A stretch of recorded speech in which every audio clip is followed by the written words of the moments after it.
Musibire muta, mwasibye mutya, amahoro, agandi, Bible, habari gani, muraho, sangonini, kopango, odeo. For those of you who are wondering what that was, these are some of the various local greetings found in East Africa's diverse languages. Welcome to SheCentre, the female podcast, where I dive into the issues and experiences that affect women everywhere. I am your host, Resti Kansime, and I am passionate about creating a safe space for women to share their stories and triumphs. I want to thank you for tuning into my podcast, and I would love for you to join our community and stay connected with us beyond this episode. You can find us on Instagram at _SheCentre_podcast and follow us on Facebook at the SheCentre podcast. Don't forget to subscribe to this podcast and hit that follow and like button on our social media to be part of the conversation.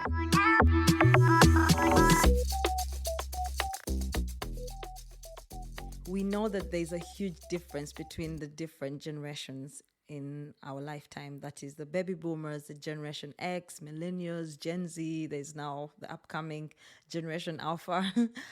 And I would love to bring you stories from each and every one of them. We have managed so far to hear from a baby boomer and 2 Generation X representatives, and we have had their stories of overcoming. So today I decided to bring you a representative from the millennial generation. Yay! My guest today is Mrs. Estella Kabachwezi Mutagubya. She's so many things wrapped up in one, and I am really, really, truly inspired by how she lives her life. And on the outside, I've always wondered how she manages to balance motherhood, family, and her job, because she's a really top performer, and also managed to defend the rights of other women and men out there. We've been exploring the question, what happened to you? In many cases, this question comes off as something that is negative, but to some people, it is actually a good question. If what happened to you in your childhood was a really good experience, it can really show up in the life that you live in your adulthood. And today, we are able to hear a good story of what happened to you growing up, having been raised by 2 loving parents and a huge community in a faith-based family. Estella tells us about her upbringing, the love that she felt, and her performance in school, which was really good, and how she managed to make the decision to switch from being a lawyer to being a human rights defender, and how she has managed to overcome some of the challenges which come with balancing life as a working class woman and a mother and wife. Yeah, we talk about the imposter syndrome, which is something that I think many of us face, the feeling that we are not enough, or we are not doing enough, or we are not being present enough. I don't want to ruin everything for you, so without further ado, here is our conversation. Please listen until the end to hear more about the work that she does in the human rights space as an activist. So, here we go. Hi, Stella. How are you? I'm fine, Resti. How are you? Or should I say Mrs. Agaba? Yes, Mrs. Mutagui. How are you doing? I'm well. So refreshed. Okay, so can you tell us a little bit about yourself? I always find that question quite tricky because I don't know where to start and where to stop. Well, I'm Estella Kabachwezi Mutagubya. I'm married for Quite some time. quite some time now, 10 years plus. I'm a mother of 3 girls. I'm a human rights lawyer. I've also started to believe I'm an activist at heart. I'm a sibling. I'm a cousin. So I'm many things wrapped up in one. I'm a working mom. If you had to describe yourself with one word, what would it be? Okay, that's quite difficult. I've always thought of myself as an introvert, but I think I'm a mix of both. I'm one of those people who get misjudged quite a lot because I take a while to open up to people. I'm often laid back. I'm very cautious with my words. So if you don't know me, you can always think she's very proud. She maybe not even as friendly. My siblings always say, Estella, when you're meeting our friends, don't put the face. Yes, I know that face. So I'm always asking them, what face? But you know that face. I know that face. I know it very well. Yeah. Yeah, okay. Yeah. I would describe you differently though. Because I've known you at a personal level. So I don't know your office side. I know your sibling side because I've seen the wild you. I've seen the craziest Stella and the very argumentative Stella. So for me, that's what I see you as. Like, it's actually very surprising many times when I see you quiet. I'm like, is something going on with Stella? But then later I'm like, wait, maybe this is a Stella. I just know a different version of a Stella. So you just described me as crazy, wild, argumentative. Wow. You're a mixture. Let's find out. Okay. So tell us about your childhood experience and how it has shaped you and how you see yourself and the world right now. My childhood, I would like to say I am blessed. I grew up in a home that was filled with love. I'm grateful that I had both my parents, I still do have both my parents present as I was growing up, present in not the sense of providing, but being there even to have the difficult conversations. Yeah. My father is my friend. We would sit on the table and I would even be comfortable enough to tell him even my fears, my first heartbreak.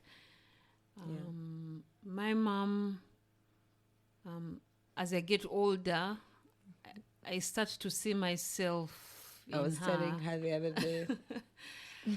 I start to see myself in her in so much that I realize how she's been she's such a silent force in my life that I start to live my life looking at, drawing from the examples, drawing from her character, her presence, her strength. Now that we're older, when I sit down with mom and I have conversations with her, sometimes I think, how did you even get through that without even showing us a single sign that she was struggling, that strength? So I was blessed to have a good childhood. I'm a middle child, but I often never felt, you see how they say there's middle children syndrome. The middle child is always struggling, trying to fit in. Attention, trying to get the attention. I don't think I have that. In any case, I draw strength from being that middle child. I'm in between an older sister and older brother, and then I have younger brothers and younger sisters. So it's a delicate position. Because I am also in a position where I'm mindful that the ones that are younger than me have to look up to me. And then I have the older ones that I also have to draw strength from. But also our home was an open home. There were always so many people. Yeah. Sometimes I struggled because I felt, now, how are these? How are the parents dealing? You were worrying on their behalf. Were many. But as I get older, I realize in that presence there was love, togetherness. That was the real essence of family, of strength, of things that you could interpret as not meaning much. But when you reflect now, you see that's what life is. I mean, you draw on all these relationships. There's something to learn. So a big home, many people, mostly filled with love. Our parents did so much to protect us. I didn't even know that they used to fight. It's only when I'm older. Exactly.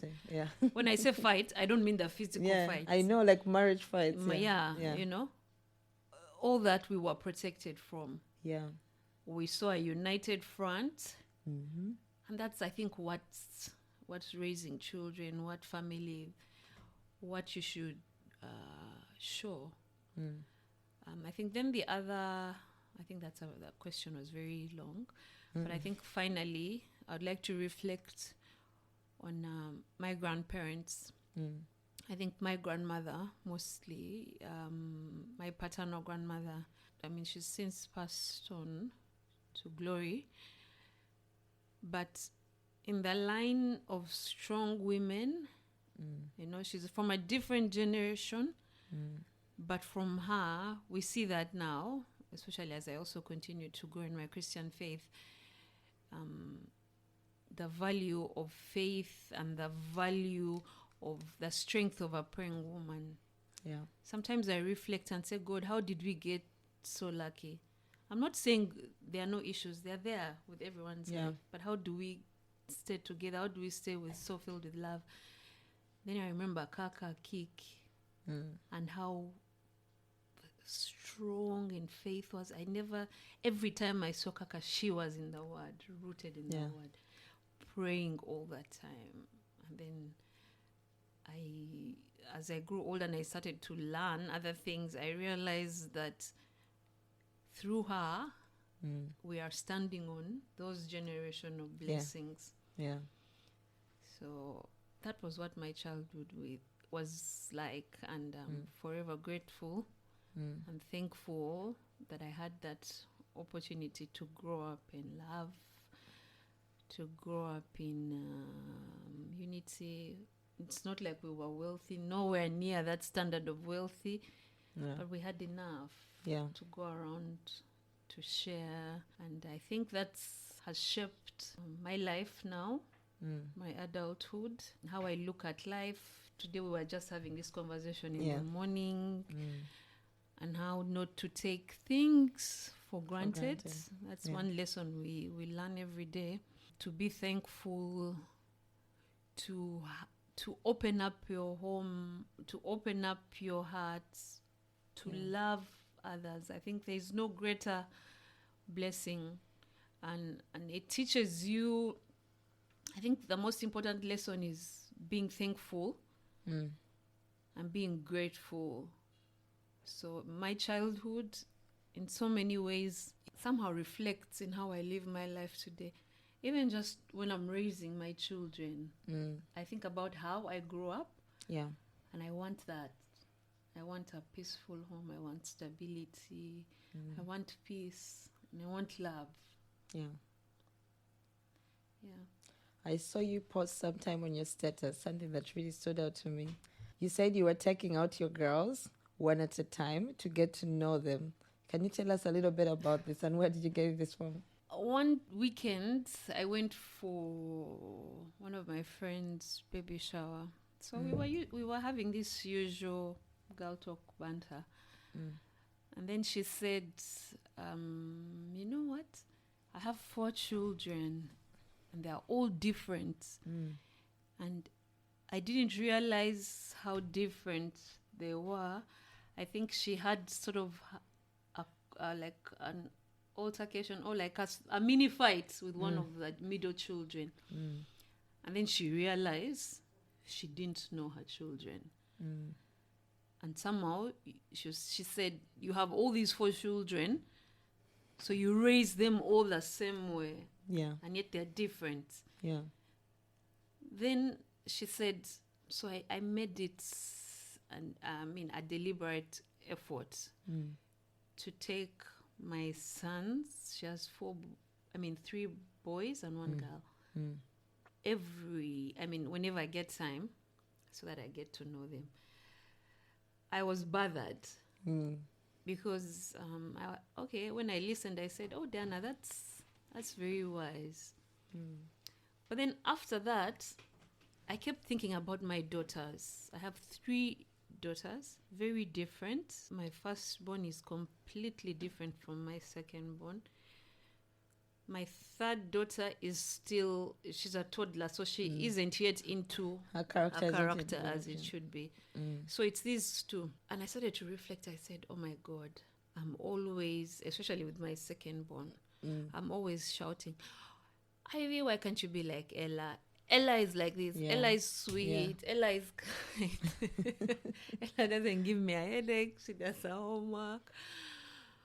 And then when I thought about it, I realized that Ivy had started to draw out of her character, and it really irritated her when I always told her, why can't you be like Ivy? And honestly, Ivy in so many ways is like me. Oh, that's why you clash with her so much. Yes. She's very strong-headed, very opinionated. She will speak it as it is. And see where my descriptions are coming in? And she carries so much strength, ironically. Yes, she does. That's the Estella I know. Right? And she's the kind of girl who Elana will say, can you imagine this child said this about me? And she will be like, they said what? I'm coming. And yet she's younger. And she goes to fight her sister's battles. Yeah. But behind that strength is love. It's love. A child also who's wanting to be seen, hurting sometimes the things that you say to your children and you don't realize. Yeah. And the one thing I'm learning to parent now is to say sorry. I say sorry to my children. Yes. If they'll come to me and say, Mommy, you hurt my feelings. What you said wasn't nice. Because Ivy has told me this, I feel like sometimes you don't see me. Elana is always this. Wait, how old is Ivy now? Because Elana is 12. Yes, Ivy is 10 and a half. She's wow. That's a strong word. Yeah, very strong word. Yeah. I feel like you don't see me. You have so many things in common with Elana. Both of you, she made me laugh. Both of you are neat freaks. You like to clean and organize. I'm not organized. Anyway, so I thought about it and I was like, I want the most out of my children. And Elana will never be Ivy. Ivy will never be Elana. But seeing them grow, both their strength and weaknesses, they balance each other out. Yeah. So I said, you know what? I need to know my children. So every weekend, when I get time, I've slacked on that now because of time and work and everything. I'll spend this Saturday with Ivy, maybe next Saturday with Elana. Did they find that hard, or did they easily adjust to it? Because normally you used to take them together. Yeah, they loved it. Oh, that's interesting. They really, really loved it. In fact, so much that these days they tell me, when are we resuming our individual dates, Mommy? Ivy would be like, it feels so nice to be with you alone and not having to compete with attention with Elana or Ivy. Yeah. And then Elana will be like, I'm having such a nice time, Mama. And then I'll be like, okay. And then I would sit down and listen to everything, the banter, the boys, the school, the struggles. And I said, God, I want this. And now you've asked me this question. I want to go back and be more deliberate. It stood out to me when you posted that. I was like, that's actually quite interesting. I did some digging and research about it, and I've apparently realized that this is something millennial parents are doing. It's not very common with our parents, because back in the day, I think our parents didn't have time, but also I never ever felt like my mom gave me time on my own. Like, it was always my sister and I. And sometimes you grow up and you feel misunderstood. So you find your character growing into other people. Like, they're always like, why you always like this? Why you always like this?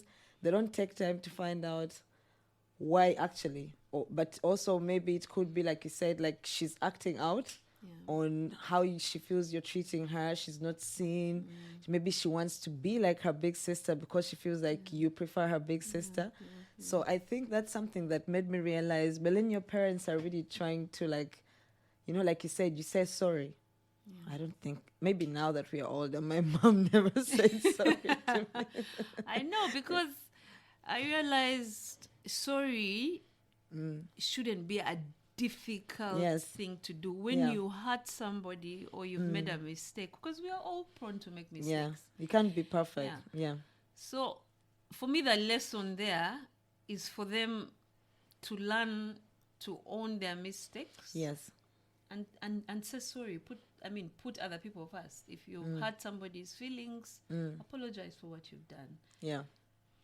And if I can do it, sometimes I really don't want to, because I be like, I'm the mom here, and what you did was wrong. But then after some time, I will see they're upset, and then I will be You've like, hurt their little feelings. Yeah. So I'm like, I'm sorry if I hurt your feelings. That wasn't the intention, but also the way you reacted or what you've done was interesting. And I think they easily see where their mistake was when you also kind of take the blame for some of the things. Exactly. Yeah. I like that. I appreciate that. I learned that from you. Hopefully I'll be able to do that in the future. That's nice. Yes. Okay, so tell us about your education. I know you were like interestingly, you didn't look like it at home, but you were a good performer. you always, I think you're like those people who, like, when it's time for books, it's time for books. It's time for fun, it's time for fun. And at school, at home, when I was visiting your home, you were mostly like the big sister. Guys, we have to do this. Guys, we have to do this, like telling us what to do, making sure we're all neat and organized and looking good.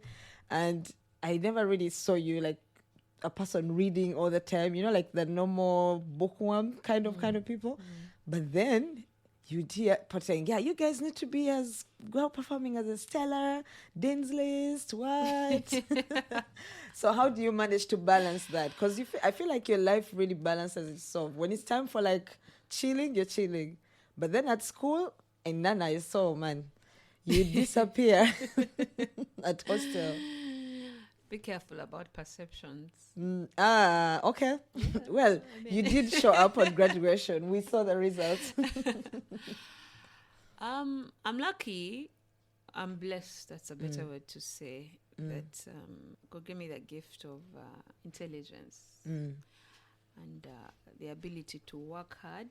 And I think the biggest blessing was to be able to grasp quickly when I understand, because trust me, I don't like to stay seated and read for a long time. Ironically, yet I did law, which requires you to study all the time.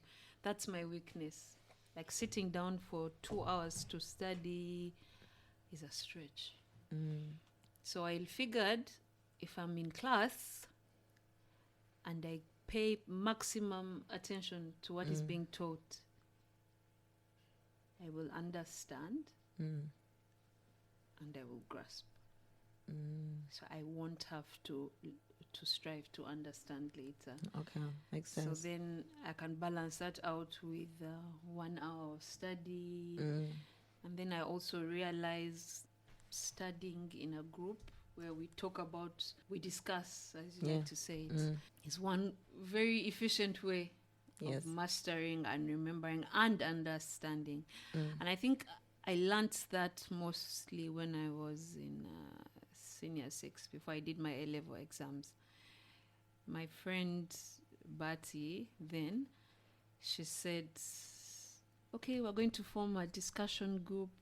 We have to prepare for the S6 finals. We were 8. So she would say, wake up, we'll be up by 6. We're going to study between 6 and 8. You know, boarding school. Yeah. But we'd get up. Somehow we said we have to do it.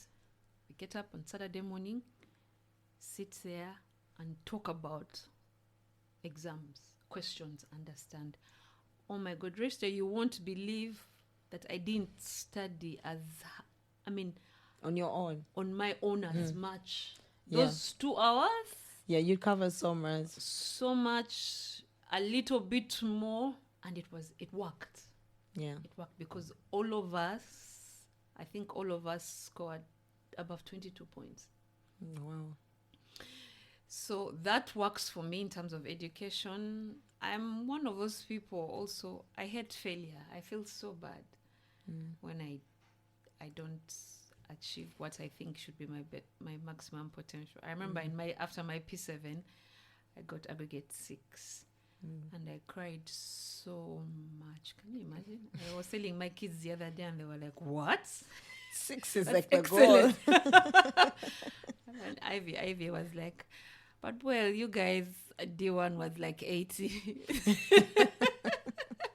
Yeah. Oh, yeah. The grading is so high right now. Right? I was talking to Kendrick the other day, and apparently he had only 80s and 90s, but he had a 6 or 8. I'm like, how is that possible? Yeah. Wow. So I was like, Ivy, please don't take my shine. Whatever. But I was so upset. I felt like I had failed. Yeah. And I've had my education studies, even LDC. LDC was also one tough place for me. There's a paper that I had to redo. And I felt like you have failed. I failed. Yeah. But in that, there are lessons, right? So I worked hard. And I think when you were speaking to my mom, when she talked about that transition from when my dad lost a job and then things changed a bit one way or the other. I remember that time I said, I want to be one less burden to my parents. I mean, if they don't have to pay for me school fees, if I can do that, I won't. So I studied on a government scholarship for my LLB. I also got a scholarship for LDC. And then I got a scholarship for my master's as well. So I often felt like if you could do something, if I could do something to release that burden, then that will help as well. At least the money will maybe go to other needs or for the other school dues for the rest of my siblings. So for me, that was also a motivation. That's quite interesting. But I feel like what I'm starting to understand, your mom told me something the other day when we were talking about something, and she's like, there's a time when Joel was young and he was crying so much in their bedroom and you couldn't sleep the whole night. Amongst all the kids, you kept coming and knocking. Is the kid fine? Do we need to do anything? Like, I feel like that's something about you. Like, you always feel like you have to be responsible for other people.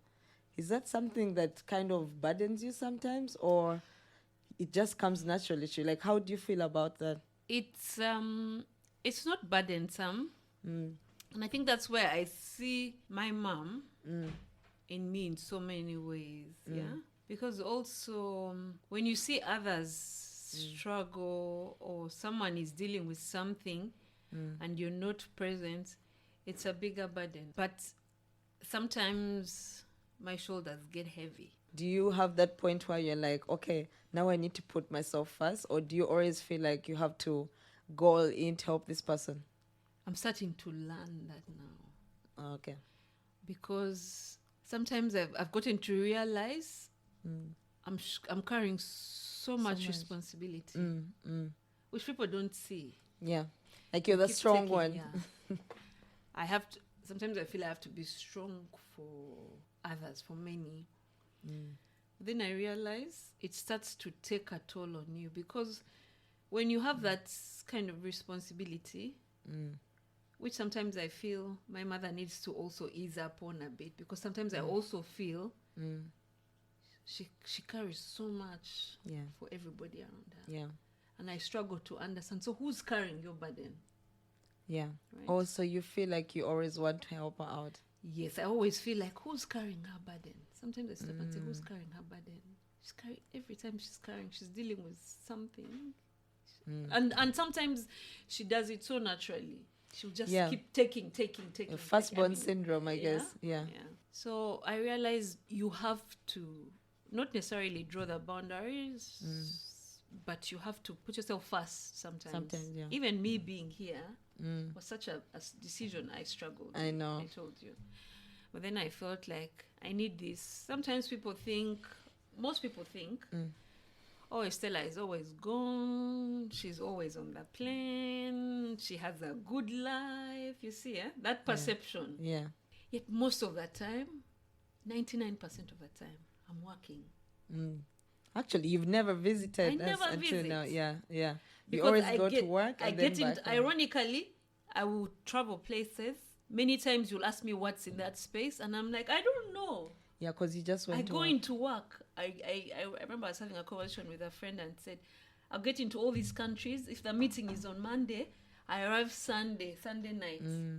I work Monday, Tuesday, Wednesday, Thursday, or Friday, whatever amount of days. The next day, I'm out, because I have to balance that with being a mom and being present and all these things. So again, perceptions. So people see you and then they say, oh, she has a good life. She has it easy. She's doing this. They don't know. Yeah. You see, but boundaries, putting yourself first and allowing yourself room to breathe makes you a better person at the end of the day. Because when you're exhausted, when you're angry, when then you can't be there for people. And you can't be there for others. You'll always be dealing with your own personal struggles. But when you take time out to refresh, then you're a better person. Even Jesus many times withdrew to refresh, and have his own quiet time. So boundaries, yes. You talked about traveling a lot. How is this with family? How do you balance this with family? Because first of all, I know you did your master's abroad. And that was of my life. I remember when you finished, you wrote like a whole speech on your status, thanking your husband for being there for your family. And also, I know you travel a lot. Yesterday, the kids were crying and you were like, I think I'm going to go back home. How do you balance that? Like, because that's like, that's, I think, one thing many women struggle with. Like, okay, men also, but I feel women have more the burden of feeling like, okay, now I'm putting my career more. Am I being a good mom? We're talking about this. So how do you feel about that? Or how are you managing to balance that? Or what have you learned from where you are right now? It's a difficult balance. Sometimes you think you figured it out, but then you haven't really figured it out. In 2017, I took that decision. It was a difficult one, to go and study. Ironically, traveling is not a thing. It's not. I don't say I would love to travel. No, you know how people like to travel. Love to travel and see places. No. Yeah.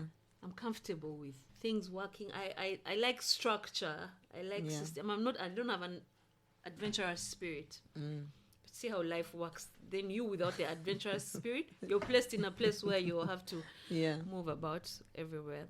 So it gets to me sometimes because I have no control, right?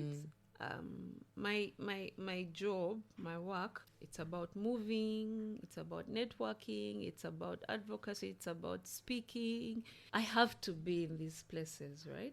And it comes with benefits, right? Yeah. The exposure, the ability to see the world through a different lens, the people you meet. I would never have seen many of these spaces if it wasn't for work. I mean, my esteem, my career, my perspectives on life. But then in that, my family struggles, my children struggle, my husband struggles. With my, I'm off this week. I'm back 3 weeks, 4 weeks. I have to go this place. And at first I would be like, but I'm working. It works. I'm making money. I'm helping. I mean, I'm doing it for all of us. Because that's why I even decided to go back to school. Because I felt like my career line, I had to do a master's in law to be able to advance career-wise. I was stuck. But I took a decision to leave my children at 3.5 and 5. And I'll forever be grateful for George at that time because he stood in the gap. He said, go, Estella. He really did. Most forgive me if I'm wrong, but most men would be like, people would tell me, where did you leave the kids? Yeah. Are they with your mom? Are they with your parents? Are they with his parents? I said, no. My husband. Like, what? Who did you leave your kids with? Yeah, like, I don't know why people think men can't take care of children. And then I said, but he's their father. God forbid if I'm never around, he has to raise. And the thing is, it was never something that I even felt like I had to second guess. Like he said, go. I'll keep the kids. You need to do this. I remember he posted you and he was like, I'm proud of my wife. She did this despite everything. Wow. Exactly. I miss the girls. They were young. There was a time Ivy was sick. I was in school, living on a very small student budget. I wept because I felt so hopeless. She's home. George is at work. My mother instinct kicked in. I said I would be home with my child, holding her. You know, you're present nursing. But George stood in that gap. He played both mom and dad for that year. And I'm forever grateful for that because he said, go study. You need this. Life is going to change, but you need this. But now there's this parts where I'm constantly on the move. It's also not good for balance, for structure, especially as you're a structured person. And what I'm learning even also as I continue to grow, as to get older, is to be more empathetic. At first I would be like, okay, but me. Then sometimes I take a step back and say, okay, what if it was the other way around? Now, the question is, how do you strike the balance? That's what I'm trying to figure out. Okay, how do I? Okay, I'm gone, but how do I stay present? You know, how can I help even when I'm miles and miles away? You see me, I'm calling. Is this done? Maybe do you need an extra help to clean? My boss at work is also in the same position. My immediate boss, she's a lady. She told me something. She said, Estella, you have to find a system that works for you. Something that when you are away, the home doesn't feel like you're not away there for a long time. So that's my journey now, figuring out how to strike that balance, how to, I'm away, but yes, how do I make sure things are in order? The phones help so much and the video call, except last night. At least the girls really ruined your day yesterday. At least the girls feel like, okay, I'm not there, but I can talk, I can check at least they see you. At least they see me. So it's an everyday struggle. I can imagine, because at the end of the day, if you're not working, then you're showing them that you should always choose one or the other. But if you try to find the balance when they grow up, I believe they will understand and say, you know what, our mom did the best she could. I believe that. And I'm glad, we thank God for husbands who can step in and support our dreams. But you said something about how, or mentally, it was draining for you being away when you're doing your master's. How did you manage to perform the way you did despite all these feelings? How did you deal with this? Because I know you were in South Africa, right? And your kids were really young. They were like toddlers. And the moment you're thinking, all these things as you're studying? How did you manage to balance this? Because I know there are so many parents out there who make the decision to advance themselves for the better of their family, but then they reach a point where like the emotional toll is too much and you're like, it affects your performance. But for you, you managed to perform well regardless of how you were feeling. How did you do that? Two things. One, it's also something I've learned is accepting your circumstances and accepting where you're at. Okay. Actually, the first, semester, I struggled. It even reflected in my exams that month. I mean, at the end of that semester, because I was struggling emotionally, concentration, balancing. I kept questioning myself, like, really? Did I even have to study? Did I have to come here and do it? Of what difference is it going to make? They're just books. So you imagine having all those conversations with yourself. Second guessing yourself. Exactly. But then as I stayed, as a month went by, I said, Estella, I'm here. I got an opportunity. I applied. There were over 600 applicants from across Africa. The master's program could only take 25 full scholarships. The other 5, if you had your own money, you could. I didn't have that money to pay. So I said, I was given this opportunity. And South Africa is here. It's not so far away. You can fly back home. Yes, if worst case scenario. Yeah. And I came back once. George bought me a ticket to come back home to see the children before I went off to my next semester. And I said, initially, by the way, going to University of Pretoria was in my dream school. I had wanted to go to London School of Economics or University of Essex. Those are among the best human rights schools globally. So I said, if I had gone to the UK, I know. How would I have survived? 8 hours, is it 7? Yeah. That's far, a whole different place. So I was like, I'm here. I've been given an opportunity. 9 months to a year is not the worst that it can be. You're going home in July. There's WhatsApp video calling. You can talk to the kids. So it's not so bad. It's doable. And the other thing that helped was that school was so intense. Like you either have to give 100% or you give up. And you can't fail because that's an opportunity that's wasted. Somebody else could have taken that spot. So I decided, I accepted. And then second semester, I found a group of girls that were very prayerful. So we used to go to a very good church. I think it's called Christian Revival Center. It was somewhere in Pretoria. So every Sunday I had something to look forward to. The service was very lively, encouraged, strengthened. So I came back. I knew Sunday I have my fuel for the week. And before long, it was July. I came home. The holiday was so short for about 2 weeks. I saw the kids. I'm like, okay, that's energy for, at least it will keep me going. And before I knew it, it was December and I was back. But I would not do that again. And I think that's why never say never. I don't know. Because my father keeps saying, go do your PhD. Yeah, but you see, the kids are getting old. At some point, maybe you have the time. Your mom managed to do her PhD while she was raising you. My mom was home. Yes, maybe you can do it at home. Yeah, I think so. Maybe doing that. And also, I'm glad I went when my daughters were young. Then they could still be controlled.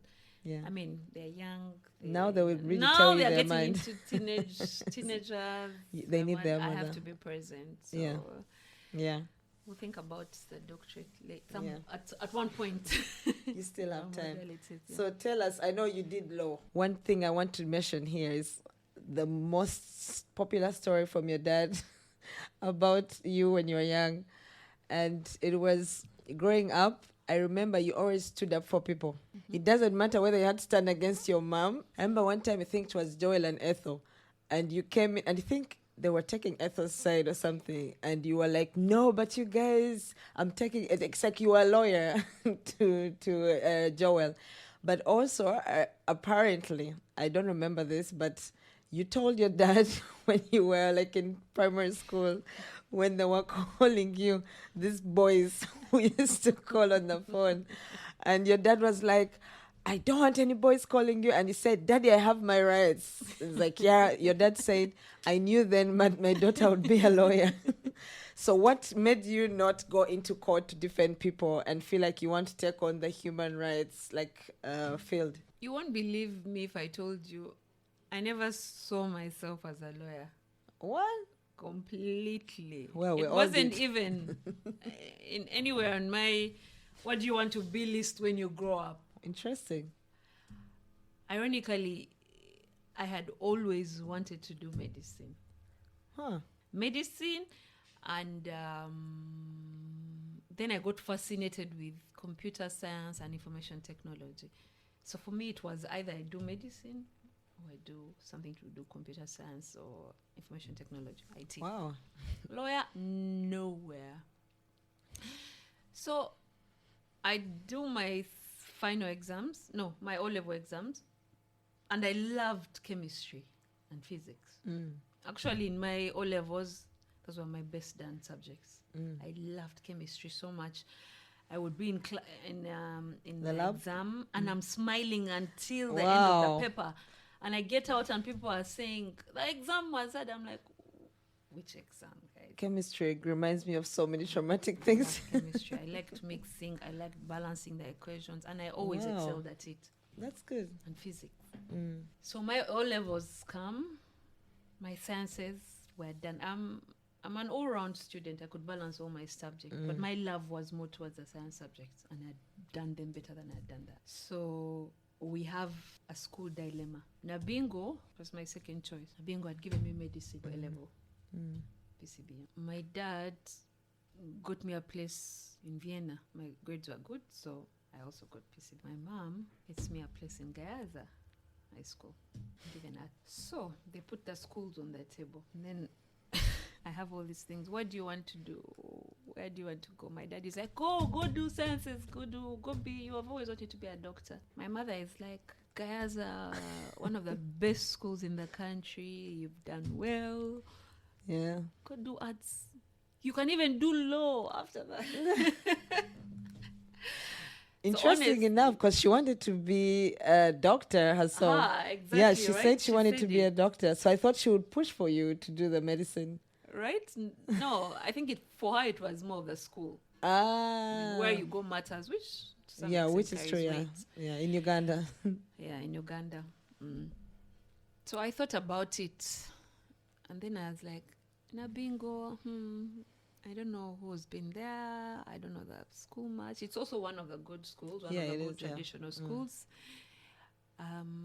Vienna, no way. Well, my brothers, some of my siblings were there, but I didn't feel like it gave me the push academic-wise that I needed. So the decision was between Gayaza and Nabingo. And I honestly went with Gayaza because it's a better school, right? So I was like, okay, let me go and do law. Do you regret that decision? No? Okay. Because then I that's realized maybe I wouldn't have handled medicine and the pressures that comes with being a doctor. I don't know anyway, so I don't Yeah, want to also you walk never down know. that path. So I went to Gayaza. I did the arts and I excelled. So it came to choices to Makere, and my mom was like, of course you're going to do law. I'm like, anyway, if it's not law, what else would you do? Then my dad said, anybody can do IT. You do a good first degree, do law. If you're still interested in IT, you can come back and do it as another skill or later in life. So I was like, okay, let me do law. And then that's where the journey for being a lawyer started. So I go through law school and I excel. Then the decision to do human rights came, I think, after LDC. You're supposed to do clerkship at one point. This is where it's like an apprenticeship. You are attached to a law firm and you literally practice what you've been taught. I mean, how to draft, how to carry yourself as a lawyer.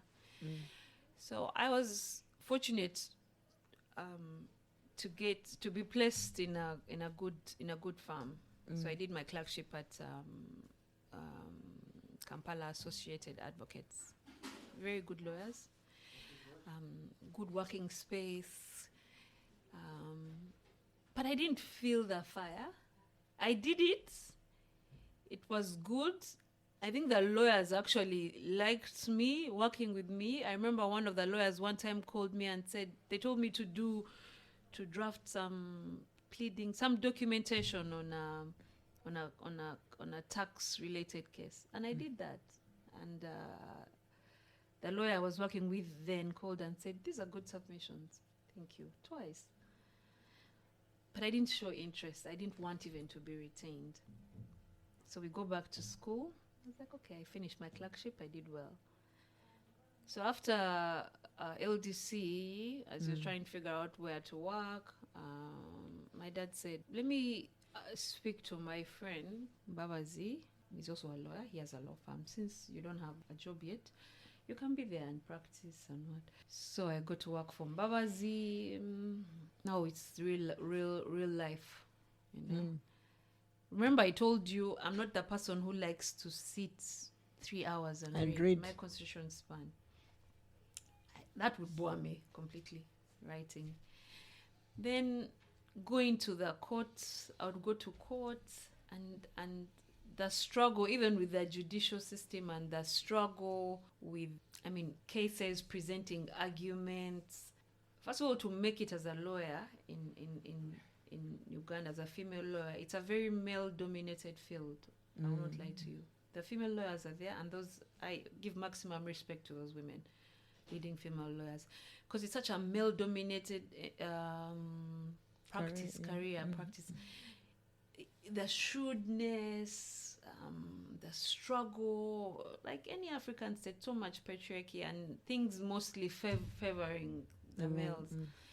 Because of that sort of environment, women, to get into that environment and that strength, you have to build that inner strength and you fight. You have to be wired for it. You have to be shrewd. It's tough because honestly speaking, it's a man's world most of the time. I didn't get any fire from that. I didn't feel any motivation. So one day I see in the papers, I think it was a call, volunteers actually, with an organization called it's Advocacy Sans Frontières. It's Lawyers Without Borders. They had regional officers in Kampala. So I apply, I go, they call me for an interview. I pass the interview. So I get in there. It was voluntary work. It was an access to justice program. We were working with vulnerable and marginalized communities, victims of domestic violence, child trafficking, the poor. But it was so fulfilling. I wasn't getting paid. I think I was being given transport and airtime, honestly. But you felt happy. It wasn't much. But I loved it. I stayed. The internship, the voluntary placement was for 6 months. But then after the 6 months, they kept me for an extra year. And then they were like, okay, now we're going to make you an intern. Well, a little more money, not much really. And I liked it. I felt I had a reason to wake up. I enjoyed it. Like you had found your purpose, purpose. So I remember that next Monday I went to the office and then I told Mr. Mbawazi then, I said, I'm going to leave the farm. He's like, why? He said, I've been given an internship with this NGO and I like it. I think I find I'm more fulfilled there than I am here. I was actually not happy. I was miserable. Were you getting good money at the law firm? Mbawazi's law firm? No, but it was a little bit. Actually, it was more and better. But I had no drive. I wasn't happy. So I went this side, which was almost actually in the same range.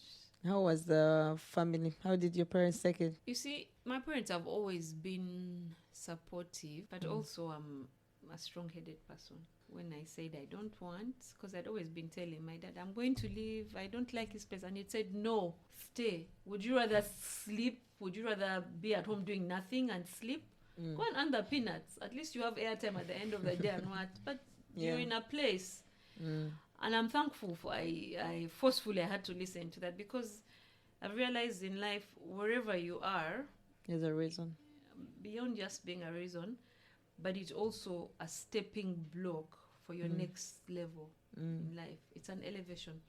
So being with Mbabazi, first of all, taught me how to work in people, patience, writing. He was actually very particular about how to read the law books, those red books. He would say, this is how to read law books. This is how you find things. So he was a very organized man, very particular, very disciplined. So the things I learned there were very helpful even when I was doing my internship. Because some of the things I would reflect on my presence in the farm for a year. Actually, I was there for 1 year and the other year. And I think this is what I always tell my young brother Joe. He's always saying, no, that place, maybe you'll be like, I don't want to work there. Maybe their pay is not good. Not even just Joel, many people. I always tell them, then when my dad was pushing me to stay at Mbabazi, and I wanted to quit, I honestly think if I had quit, I wouldn't have gotten the opportunity to do the other job. Yeah. Because from the internship, I learned so much about human rights and all that stuff. Then I got my job. So you see how everything in one way or the other fits into place. I needed every place. You're not where you are by mistake. You're exactly where you're supposed to be. Yeah. I'm starting to believe that too in my life. So that's how I ended up in the human rights field. Sometimes I question, am I really in the right place? But then outside work, I find myself passionate about certain things. Yeah, we can see the passion.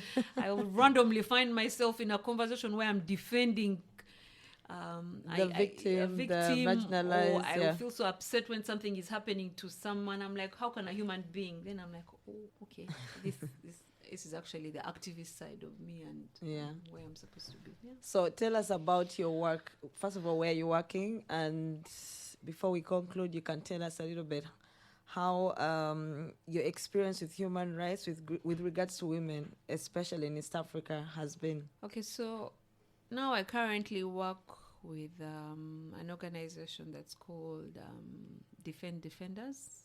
I've been there for 10 years, for a long time. Actually, literally, I've grown through that place. I've grown through the ranks. Started from the bottom. Exactly, started from the bottom to where I am right now. So it's a regional organization. We work across 11 countries, actually 12 now. You said Africa? Yes. So the region, okay. We work on the entire continent. And our work, though, has a niche. So we focus on human rights defenders. It's a new concept, or relatively new, I think, since 1998. Even I, for one, I didn't know who a human rights defender was until I started to work there. But this is basically anyone who works to protect and promote human rights peacefully. What peacefully has to be there. Either you do it individually or you do it as a group. Women. So the organization is also structured in such a way that it pays attention to marginalized human rights defenders. Okay? And women human rights defenders are in that category. Okay, women human rights defenders also, by the way, being mindful that a man can also be a woman, human rights defenders. But now I'm looking more on the women's side's issues, and we've realized through research done and our interaction that women human rights defenders and women in general in Africa are in a disadvantaged position. Most of them. Okay, firstly, for reasons that are tied to culture, stereotypes. The continent is very patriarchal, as I said. Everything for the longest time has mostly favored the boy child. Okay, you'll even see reflect on when we were growing up. Yeah. Right? Somehow the boys had it easy. Yeah. Housework, dishes, cooking, washing, girls. Where are the boys? TV. being They men, just right? carry heavy things. It's only in Europe where there is that sort of balance, Yeah. where you see the men Doing things or female having stuff, or getting involved. Yeah. But in Africa, it's almost the other way around. It's a heavy burden for girls and women right from childhood. And as the older they get, asserting themselves, wanting equal space, wanting opportunities, political participation, having a same seat on the table with men, then also becomes a taboo. I mean, as I said, for cultural reasons. So already you see women coming from that background where they're struggling to break into the men's world. Okay? Then also because of our character, we are nurtured as that stereotype where the homemakers stay at home, raise their children, be a good wife. So we see that when these women come out of that space to speak out on some of these issues, then they are labeled. Yeah, angry women. Go back to your place. You would think these are. I mean, we laugh about it, but when we're speaking to women, when you're speaking to a woman from like South Sudan or even Ethiopia or even Uganda in itself, and they tell you, the men in the community say, I'm wrecking a home. What am I doing in a men's space? I shouldn't be saying these things. I should be home taking care of the children. Where is your husband? Who is taking care of your husband? Right? And if your marriage fails, you're the real one who is responsible. You left everything to fight for others. Put your nose in other people's businesses. So that struggle, and I believe, like for us and for many other countries, for Uganda, where they put that affirmative action, that decision was meant to empower women and give them an opportunity. Although nowadays I hear the conversation that the boy child should get affirmative action. But if you look at it from a historical perspective, from a cultural background, women need that extra step, extra boosting.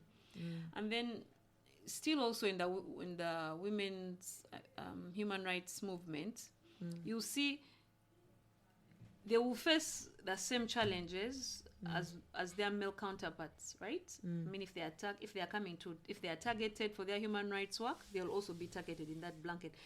But then there are other risks that women face because they are women. Gender-based violence, sexual violence. Okay, because you're a woman, it's easier for you to be taken advantage of. I read a paper from an organization called Policy in Uganda, and they were doing research about politicians and their use of internet and bullying. And it was saying that, yes, male and women, they're both bullied, but for the women, when a woman is being like an advocate or trying to campaign for politics or for anything, the attack is not on, like the male things. Ulimusiru, like you're stupid, you're what? It's on your body, on how you look, on like your family. They attack something that's more personal, that reduces you. And yet for men, it's always like, you're ugly, not already ugly. But the paper was really interesting because I was like, this is so true. When you see comments, when a woman, like I always see very many women and men talking, like they'll probably just say something about a man that is not really personal, but for the woman it would attack her feminine side. Like it's like your breasts, your lips, face, you should get surgery. And that's quite interesting. So I think what you're saying is really, really true. Even on like beyond the human rights defenders. I mean, unfortunately, that's what it is. You're a woman, so even the attacks become more personal. I mean, targeting the feminine side of you. So women, you have to overcome the challenges that you face with your male colleagues, counterparts, and then also struggle to overcome the ones that you face because you're a woman. And then in an environment that doesn't have sufficient protection mechanisms that are also tailored to you as a woman. True. You see, you can imagine the amount of burden that goes on to a victim of sexual violence or rape to prove. Yet ideally it shouldn't be that way around. You see, a victim shouldn't have to, as a victim of sexual violence, you shouldn't have to prove you that you were raped. To go the end, but the system doesn't support or and then when encourage. someone defends them, they're attacking something that takes you away from what you're trying to do, and kind of focuses on your marriage, why your marriage is failing, why you should have been raped. I heard the other day in Uganda, I think a lady was jogging during COVID time, and she was raped. And I saw so many group chats where everyone kept saying, why was she out at this time? I'm like, why are we not focusing on why was she raped? Right? Exactly. Why was she out? Women should be inside at this time. Who made this law?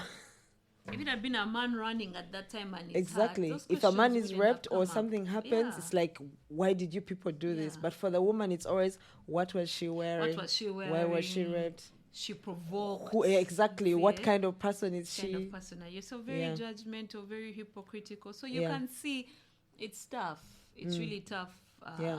For the defenders, for women human rights defenders, but organizations like ours, that's why we are more deliberate to protect such women. And then there are also some intersectionalities. Now you see, like women with disabilities. You can see, imagine the extra layer of burden. Yeah. The extra layer of risk arising from that intersectionality of being an easy target. Exactly. A woman with a disability, then she's a woman, then she's doing human rights work, then she's an advocate.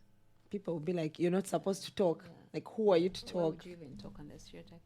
So organizations like ours work we focus so much on such categories. How do we empower them? How do we give them the right tools? Support, and how do we elevate them to make sure that their voices are also heard beyond just their national boundaries, at regional and international level. So my work is, in a nutshell, around that. I love the work you're doing, and I think with SheCentre, I also have the vision to have that platform where you're not only focusing on one thing, but seeing the bigger picture. Because when you sit down, I think it helped me a lot to see Uganda and East Africa from outside. When you're seated here, it's when you start, when I'm talking to my friends at uni and I'm talking about, for us, you have to cook, you have to do this. And my friends are like, why? Like, there are so many things where I was like, I don't think I should say this in public. Like, maybe people would think I was mistreated, but this is like the normal norm. And I'm like, at home, the girls have to do this. I'm not allowed to do this. Or I would tell my friends like, if you can't cook, it would really be hard for you to get married. Like, because for us, like, they tell us if you can't cook. Exactly.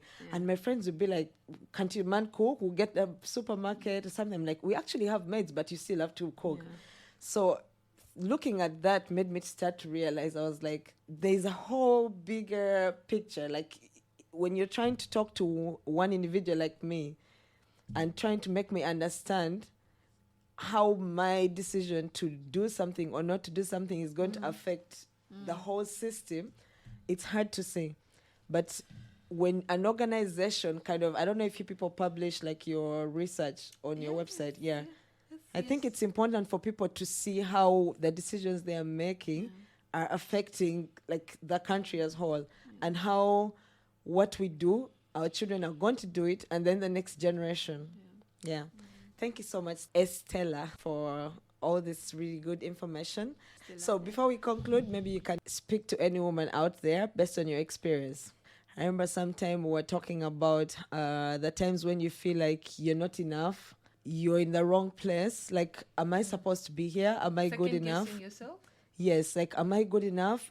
Am I even qualified for this job, despite all your masters and everything?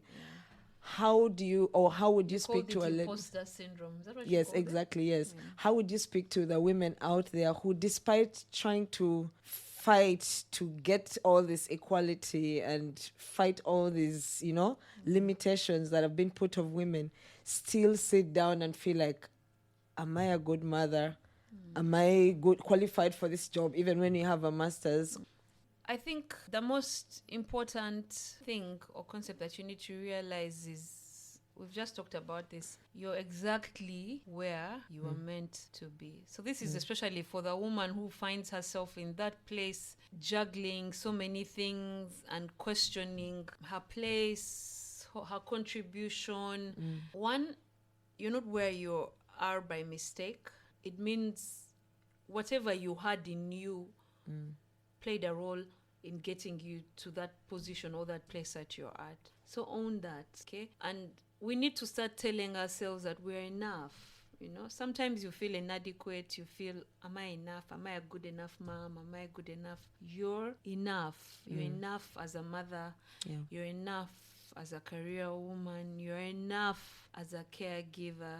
And then the other thing is, give yourself grace. Allow yourself to even feel the emotions or the struggles that you're feeling with. I mean, at the end of the day, we're all human. So give yourself enough grace, and then don't stay. I think the most important also lesson is that not allowing ourselves to stay in a situation of self-pity.